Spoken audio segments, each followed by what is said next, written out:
Selanjutnya, Yang Mulia Bapak Lilik Prisbawonowadi, dipersilahkan. Terima kasih Yang Mulia Ketua Panel Prof. Sadi Isra dan anggota panel Prof. Adis Kadir, para pemohon Pak Dharma dan prinsipal, kemudian para kuasa.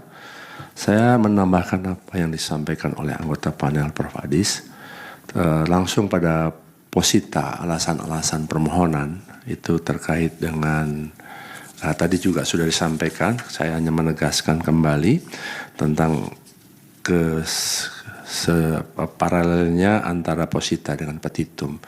Karena di dalam posita itu frase yang dipermasalahkan, bukan keseluruhan norma dalam petitum.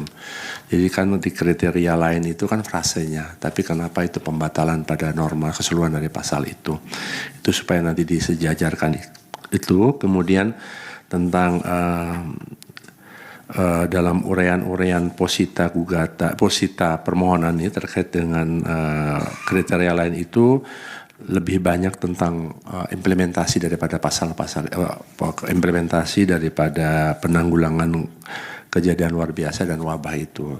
Saya mohon lebih kepada landasan-landasan atau filosofi daripada frase yang digunakan dalam pasal itu, bukan hanya ansih tentang implementasi daripada norma atau frase itu di dalam pelaksanaannya dalam kejadian luar biasa atau penanggulangan wabah. Kemudian saya menambahkan lagi tentang pembatasan dilakukan di dalam hak dan kewajiban warga negara dalam undang-undang itu juga sudah diatur dalam pasal berapa itu? Pasal 4 ya. Pasal 4 ayat 1 huruf F dan H dan I. Kemudian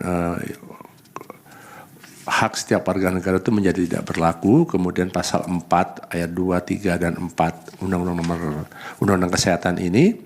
Hal itu berhubungan dengan kewajiban setiap orang yang diatur dalam pasal 5. Jadi sebetulnya tentang hak dan kewajiban ini yang saudara permasalahkan dalam permohonan ini sudah diatur dalam pasal 4 dan pasal 5 di undang-undang ini juga.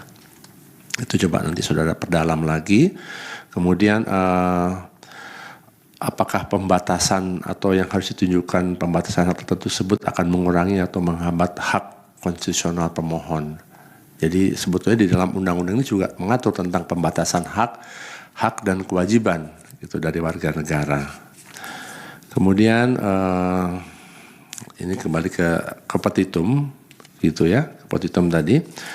Saya menyoroti ada dua. Yang pertama terkait dengan yang lazim di dalam Mahkamah Konstitusi itu bahwa wasita angka 2, 3, dan 4 menyatakan pasal sekian bertentangan dengan Undang-Undang Dasar Negara Republik Indonesia tahun 1945 dan tidak mempunyai kekuatan hukum mengikat sepanjang tidak dimaknai secara konstitusional bersyarat, yaitu yang lazim itu yang tidak mempunyai kekuatan hukum mengikat sepanjang tidak dimaknai.